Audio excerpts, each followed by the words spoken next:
Prepare yourself for 3 terrifying tales that will haunt your dreams. Are you brave enough to continue?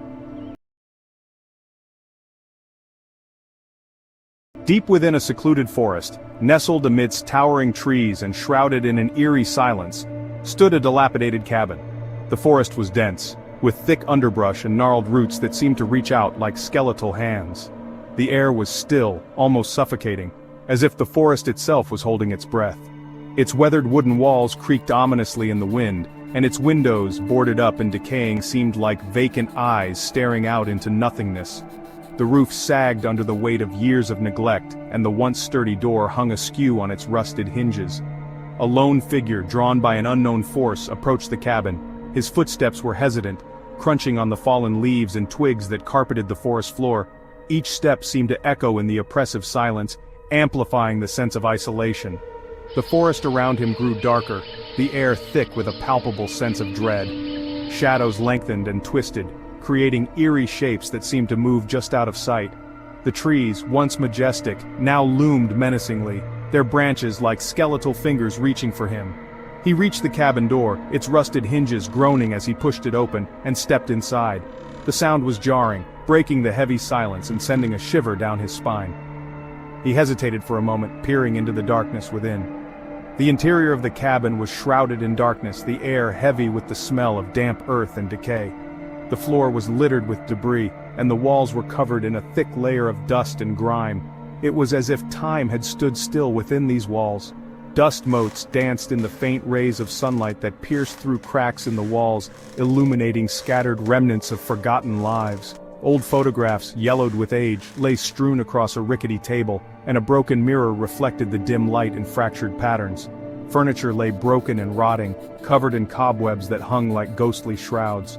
An old rocking chair, its paint peeling and wood splintered, creaked softly as if moved by an unseen hand. As the lone figure ventured deeper into the cabin, a sense of unease washed over him, as if he were being watched by unseen eyes. The silence was oppressive, broken only by the occasional creak of the floorboards beneath his feet. The floorboards creaked ominously beneath his feet, amplifying the silence that pressed in from all sides. Each step seemed to echo in the empty space, a reminder of the isolation and desolation that surrounded him. He stumbled upon a dusty old journal, its leather cover brittle to the touch. The journal lay on a table, half buried under a pile of old newspapers and letters, its presence almost overlooked in the dim light. Curiosity got the better of him, and he cautiously opened it, his heart pounding in his chest. The pages were yellowed and fragile, the ink faded but still legible. He could feel the weight of the past in his hands. The faded ink revealed a chilling tale, a series of journal entries chronicling the descent of a once sane individual into madness. The handwriting grew more erratic with each entry, the words becoming increasingly desperate and incoherent. Each entry grew increasingly disturbing, filled with paranoid ramblings and terrifying visions. The writer spoke of shadows that moved on their own, whispers that came from nowhere, and a presence that seemed to watch him at all times. As he read, the lone figure couldn't shake the feeling that he was not alone. The words on the page seemed to come alive, the writer's fear and paranoia seeping into his own mind. Suddenly, a blood-curdling scream echoed through the cabin, shattering the silence. It was a sound of pure terror, filled with pain and desperation, and it seemed to come from everywhere and nowhere at once.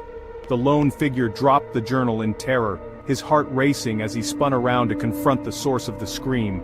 His eyes darted around the room, searching for any sign of movement. But there was nothing there. The cabin was empty, save for him and the remnants of a forgotten horror. The silence returned, even more oppressive than before, as if the scream had been swallowed by the darkness. The cabin was empty, save for him and the remnants of a forgotten horror. He stood frozen in place, every nerve on high alert, as the echoes of the scream faded into an eerie silence. He stood frozen in place, every nerve on high alert, as the echoes of the scream faded into an eerie silence. His breath came in shallow gasps, and he could feel his heart pounding in his chest. That's when he noticed it, a faint whispering sound coming from the shadows in the corner of the room. It was barely audible, like the rustling of leaves or the distant murmur of voices, but it sent a chill down his spine.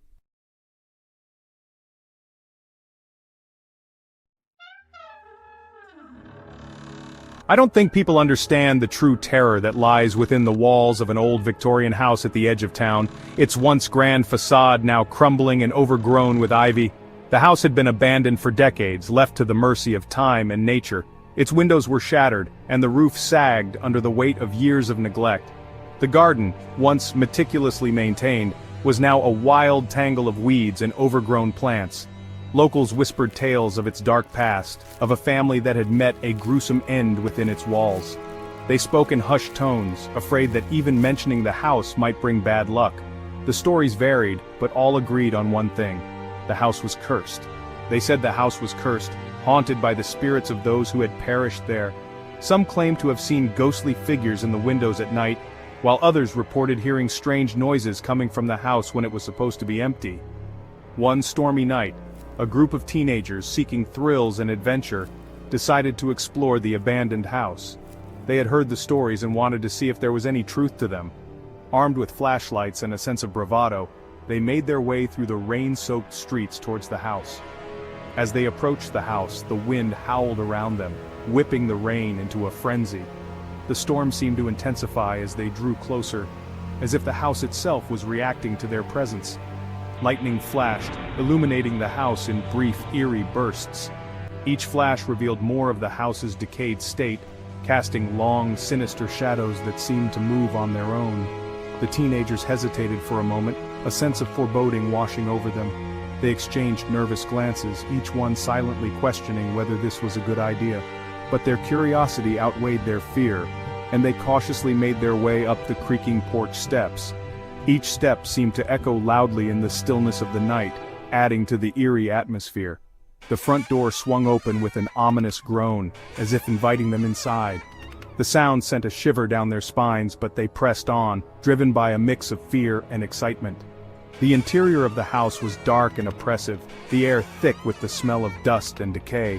Cobwebs hung from the ceiling, and the floor was littered with debris. It was as if time had stood still inside the house, preserving it in a state of perpetual neglect. The teenagers fumbled for their flashlights, their beams dancing across the peeling wallpaper and cobweb-draped furniture. The light revealed glimpses of the house's former grandeur, now faded and forgotten. As they ventured deeper into the house, they noticed strange noises, the sound of footsteps echoing in the hallway, the faint murmur of voices coming from behind closed doors. The noises seemed to follow them, growing louder and more insistent with each step. One of the teenagers, a girl named Emily, felt an icy hand brush against her cheek. The touch was so cold it burned, sending a jolt of fear through her. She gasped in terror, spinning around to find nothing there. Her heart pounded in her chest as she tried to convince herself it was just her imagination. Her friends laughed nervously, but Emily couldn't shake the feeling that something was watching them, toying with them. The atmosphere grew heavier, and the sense of being watched became almost unbearable. They reached the end of a long, dark hallway and found themselves facing a heavy wooden door. The door was old and worn, its surface covered in scratches and marks that hinted at a violent past. As they hesitated, the door creaked open, revealing a small, dusty room. The room was empty, save for a single old chair in the center. The air was thick with the smell of mildew, and the walls seemed to close in around them.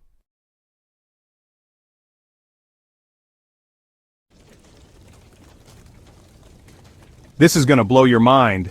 In the dimly lit corner of an antique shop, amidst dusty furniture and forgotten relics, stood an ornately framed mirror. The shop itself was a labyrinth of history, each item whispering tales of the past. The air was thick with the scent of aged wood and old leather, creating an atmosphere that was both enchanting and eerie. Its silver backing was tarnished with age, and its surface was covered in a network of fine cracks, giving it an eerie, almost sinister appearance. The mirror seemed to hold secrets, its reflective surface a gateway to another time, another place. Legend had it that the mirror was cursed, that it held the trapped souls of those who had gazed upon their reflections within its depths. Stories of misfortune and despair followed the mirror wherever it went, adding to its dark allure. One unsuspecting afternoon, a young woman named Anya wandered into the antique shop, her eyes drawn to the glimmering surface of the old mirror. She had always been fascinated by antiques, believing that they carried the essence of their previous owners. Anya was captivated by the mirror's antique beauty, its intricate frame and the way its cracked surface seemed to shimmer and dance in the dim light. She felt an inexplicable connection to it, as if it was calling out to her. She ran her fingers over the cool glass, her reflection staring back at her with an unsettling intensity. The touch sent a shiver down her spine, and for a moment she felt as if she was not alone. The shopkeeper, an elderly man with knowing eyes, watched her from behind the counter. His gaze was steady, almost as if he was waiting for something to happen. "Be careful, miss," he warned, his voice raspy with age. His words hung in the air, heavy with unspoken stories and warnings. "That mirror has a history that is not always kind to those who ignore it."